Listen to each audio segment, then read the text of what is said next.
Esses relatos são baseados em contos de terror.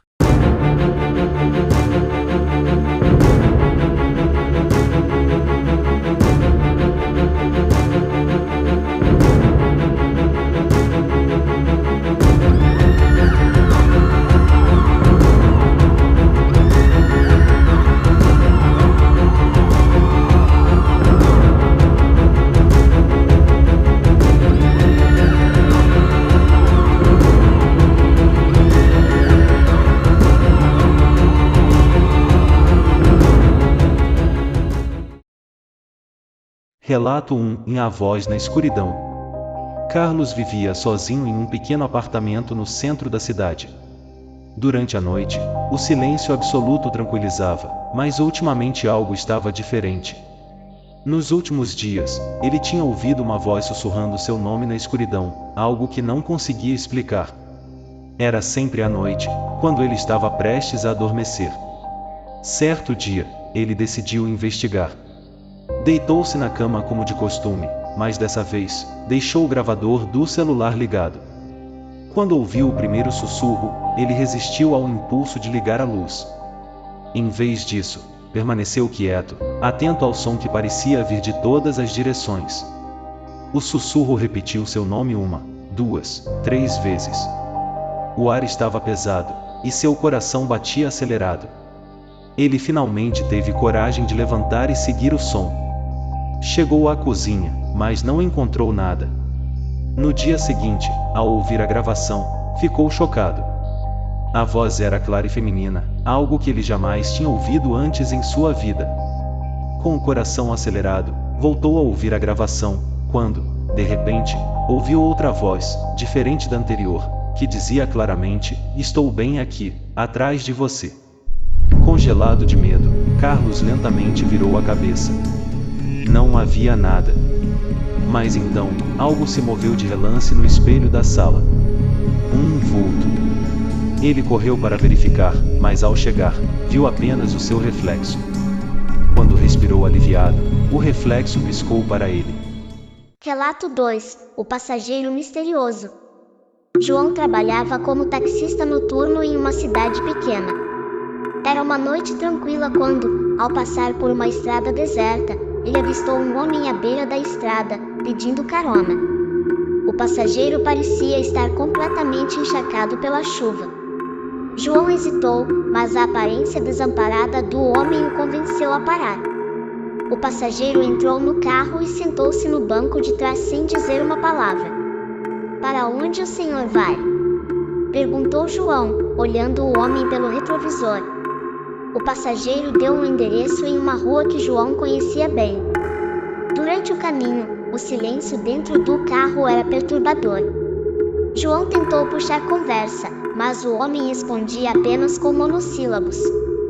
Ao chegar ao destino, João olhou para trás e percebeu que o banco de trás estava seco, apesar de o homem estar completamente molhado quando entrou. "Aqui estamos, senhor", disse João, virando-se completamente.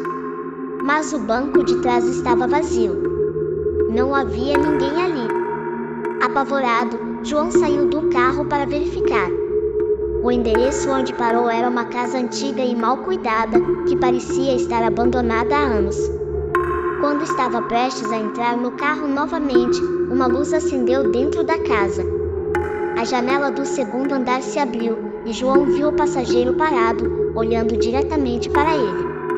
No momento em que tentou correr para o carro, a porta da casa se abriu com um rangido sinistro, como se estivesse convidando-o a entrar. Relato 3. O relógio do tempo.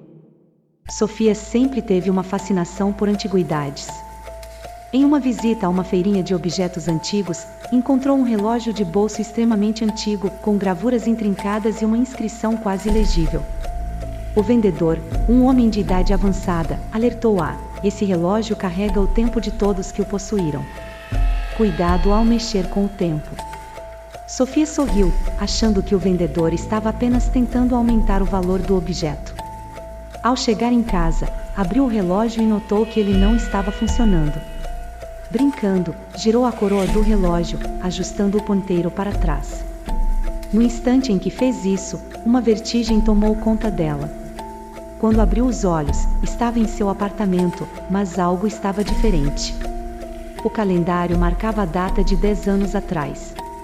Intrigada e assustada, Sofia saiu de casa e descobriu que tudo estava exatamente como naquela época. Seu telefone, sua vizinhança, até mesmo as pessoas ao seu redor. Desesperada, tentou girar o ponteiro de volta, mas o relógio parecia travado. Sofia ficou presa no passado por semanas, revivendo momentos antigos, sem saber como voltar.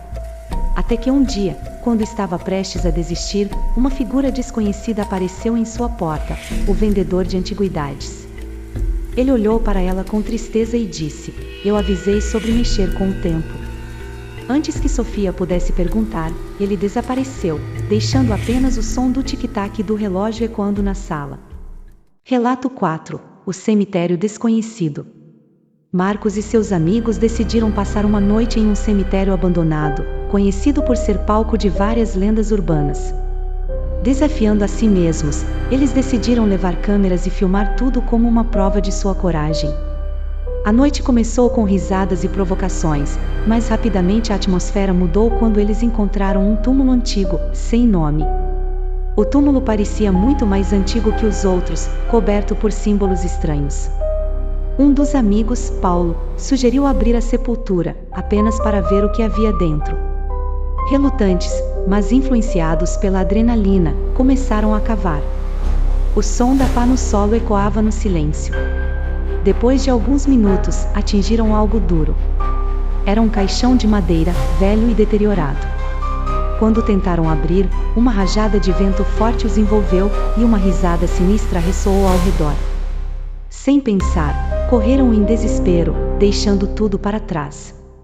Quando finalmente pararam para respirar, perceberam que Paulo não estava mais com eles. Voltaram rapidamente ao cemitério, mas não o encontraram em lugar algum. Sem pistas, voltaram no dia seguinte com a polícia, mas o cemitério estava completamente diferente. Não havia nenhum túmulo sem nome, e o caixão que tinham cavado estava intacto, como se nunca tivesse sido tocado. Paulo nunca foi encontrado, e os amigos juram que, às vezes, ainda ouvem sua voz chamando por ajuda nas noites de lua cheia. Relato 5: O espelho da mansão. Clarice havia herdado uma mansão de sua tia-avó, uma construção antiga e imponente em uma colina isolada. Entre todos os móveis luxuosos, o que mais lhe chamou a atenção foi um espelho gigantesco, ornamentado com detalhes dourados, que ocupava quase toda uma parede da sala principal. Desde o primeiro dia na casa, Clarice sentia algo estranho em relação ao espelho, como se ele a observasse. Certa noite, ao passar pela sala, ela notou algo diferente. O reflexo não correspondia ao que estava à sua frente. No reflexo, havia uma figura parada no fundo da sala. Assustada, Clarice se virou rapidamente, mas não havia ninguém ali. Nos dias seguintes, a presença na sala tornou-se constante. Cada vez que olhava no espelho, via a figura, sempre mais próxima. Era uma mulher de vestido antigo, com os olhos fixos em Clarice. Certa noite, desesperada, decidiu cobrir o espelho com um lençol. Dormiu em paz pela primeira vez em semanas, mas, ao acordar, o lençol havia caído. O reflexo agora mostrava a mulher ao lado de sua cama. Em pânico, Clarice correu até o espelho, tentando destruí-lo, mas antes que pudesse atingir o vidro, a figura dentro dele agarrou seu braço e a puxou para dentro.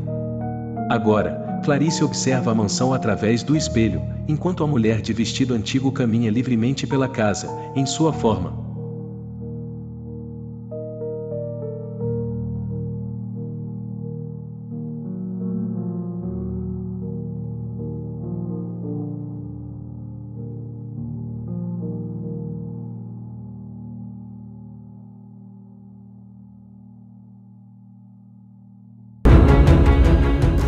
Relato 1: A Casa de Pedra. No interior de uma floresta isolada, há uma antiga casa de pedra que ninguém ousa visitar. Contam que, há décadas, uma família inteira desapareceu ali sem deixar vestígios. Helena, uma jovem jornalista ávida por histórias macabras, decidiu investigar. Contra todos os avisos, ela caminhou até a casa. Ao chegar, notou que o lugar estava estranhamente bem conservado. Ao entrar, a atmosfera mudou. O ar ficou pesado, e o som do vento lá fora desapareceu. No centro da sala, havia uma poltrona com marcas de arranhões no tecido. O relógio na parede, parado em 3 horas e 15 minutos da manhã, parecia sussurrar algo inaudível. Helena ignorou o desconforto e começou a explorar os cômodos. Subindo as escadas, encontrou um corredor longo, com várias portas fechadas. Uma delas, no final, estava entreaberta, e Helena sentiu-se compelida a ir até lá. Ao empurrar a porta, a cena que viu a fez perder o fôlego. No quarto, havia retratos de várias pessoas, incluindo ela própria, como se alguém estivesse observando há anos. Ao lado dos retratos, um diário. Helena o abriu e leu o nome da última pessoa que visitou a casa, um jornalista, desaparecido meses atrás. De repente, ela ouviu passos no corredor. Virou-se, mas não viu ninguém. O ar estava gélido. Em pânico, tentou sair correndo, mas algo invisível a segurou. Sentiu mãos frias ao redor de sua garganta. Tudo ficou escuro. Quando a polícia chegou dias depois, a casa estava vazia. Nenhum sinal de Helena. No entanto, no quarto do diário, havia uma nova fotografia pendurada na parede, uma que ninguém conseguiu explicar, de Helena, parada na entrada da casa, com um sorriso perturbador.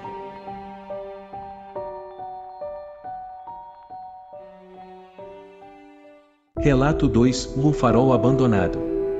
Rafael era um fotógrafo fascinado por lugares esquecidos. Ao ouvir falar de um farol abandonado numa ilha remota, decidiu que seria seu próximo destino. A viagem foi difícil, e o tempo estava ruim, mas isso não o desanimou. Ao chegar à ilha, a neblina espessa tornava quase impossível ver o farol à distância. Quando finalmente o avistou, sentiu algo estranho. O farol parecia curvado, como se estivesse observando sua chegada. As janelas, quebradas, pareciam olhos vazios. Rafael subiu os degraus, que rangiam a cada passo, até o topo. Lá, havia uma lâmpada antiga, que não funcionava há anos. Ele começou a tirar fotos, mas, ao revisar no visor da câmera, algo chamou sua atenção. Em uma das fotos, havia uma sombra de um homem parado no canto, mas ele estava sozinho no farol. Confuso, desceu rapidamente, mas no caminho escutou algo estranho. Vozes sussurrando seu nome. Olhou em volta, mas não havia ninguém. Ao pisar fora do farol, percebeu que o barco que o trouxera havia sumido, deixando-o sozinho na ilha. Desesperado, tentou chamar por socorro, mas seu celular não tinha sinal. De repente, uma luz brilhante surgiu no alto do farol, e Rafael, atônito, viu uma figura esquelética acenando para ele. Correu para a praia, mas a maré já havia subido, impedindo qualquer fuga. Quando olhou para trás, a luz do farol se apagou, e a figura desapareceu. Anos depois, exploradores encontraram sua câmera em perfeito estado. Ao revisar as fotos, viram uma imagem perturbadora de Rafael, de pé no topo do farol, com os olhos negros como a noite, observando o horizonte. Relato 3: O elevador. Luciano trabalhava até tarde todas as noites em um prédio antigo no centro da cidade. O prédio era conhecido por seus elevadores barulhentos, que frequentemente ficavam fora de serviço. Em uma sexta-feira, após terminar seu trabalho, ele se dirigiu ao elevador, já pensando no fim de semana. Ao entrar, notou que o espelho estava trincado e havia um estranho odor de mofo. Apertou o botão para o térreo, e o elevador começou a descer lentamente. No entanto, após alguns segundos, ele parou entre 2 andares. Luciano tentou apertar o botão de emergência, mas o sistema não respondia. Ele olhou para o espelho, e por um breve momento, jurou ter visto uma figura atrás dele. Virou-se rapidamente, mas não havia ninguém. O elevador sacudiu, e as luzes piscaram. De repente, o elevador voltou a descer, mas em uma velocidade alarmante. Quando as portas finalmente se abriram, Luciano percebeu que não estava no térreo. Era um andar que ele nunca tinha visto antes. A luz era fraca, e o corredor parecia infinito. Ao sair do elevador, sentiu o ar denso e abafado, como se estivesse em um lugar fechado há décadas. No fundo do corredor, viu uma porta entreaberta e decidiu investigar. Ao entrar, percebeu que o quarto era idêntico ao seu escritório, mas com um detalhe perturbador: havia uma versão dele mesmo sentada à mesa, digitando no computador. Ele tentou gritar, mas não conseguiu emitir som. A figura na mesa se virou lentamente, revelando um rosto desfigurado. Luciano correu de volta para o elevador, mas as portas se fecharam diante dele. Ele estava preso ali. Quando seus colegas chegaram na segunda-feira, encontraram suas coisas no escritório, mas Luciano nunca mais foi visto. Relato 4: O Poço do Esquecimento. Em um vilarejo isolado, havia um poço no centro da praça que ninguém ousava se aproximar. Diziam que quem olhasse para dentro do poço seria levado para um lugar de onde nunca retornaria. Mas Raul, cético e curioso, não acreditava nessas superstições. Decidido a desmentir a lenda, foi até o poço em uma noite sem lua. Com uma lanterna na mão, aproximou-se da borda e olhou para dentro. A escuridão era profunda, e o som de algo gotejando no fundo ecoava. Desafiando seus medos, jogou uma pedra e esperou ouvir o impacto. Não ouviu nada. De repente, sentiu um frio gélido subir por sua espinha, como se algo o estivesse observando. Raul tentou afastar-se, mas suas pernas não responderam. Algo invisível o puxava em direção ao poço. Ele se agarrou à borda, gritando por socorro, mas não havia ninguém para ouvi-lo. Antes que pudesse resistir, foi tragado pela escuridão. Dias depois, os moradores do vilarejo encontraram apenas suas pegadas indo até o poço. No fundo, ouviram sua voz chamando por ajuda, mas ninguém teve coragem de olhar. Afinal, sabiam que o poço não devolvia ninguém. Relato 5: O sótão do museu. O museu da cidade era famoso por suas exposições históricas, mas poucos sabiam do que se escondia no sótão. Durante décadas, ninguém subia lá, até que um grupo de restauradores foi encarregado de fazer um inventário dos itens esquecidos. Júlia, uma jovem restauradora, decidiu subir sozinha, curiosa para ver o que encontraria. O sótão era escuro e empoeirado, com móveis antigos e caixas empilhadas. No canto mais afastado, viu um baú trancado com uma corrente enferrujada. Algo a atraía até ele. Com esforço, quebrou a corrente e abriu o baú. Dentro, encontrou um espelho oval, empoeirado e quebrado nas bordas. Ao limpar a superfície, viu seu reflexo, mas algo estava errado. Sua imagem não a acompanhava, ficou parada, com os olhos vazios, observando-a. Antes que pudesse reagir, sentiu uma força puxá-la para dentro do espelho. A última coisa que viu antes de desaparecer foi sua própria imagem sorrindo de volta para ela. No dia seguinte, seus colegas encontraram vagando pelos corredores do museu, mas algo estava diferente. Seus olhos, agora sem vida, pareciam ver além do presente. E desde então, toda noite, alguém no museu ouve passos vindos do sótão, como se algo estivesse lá em cima, esperando por mais uma vítima.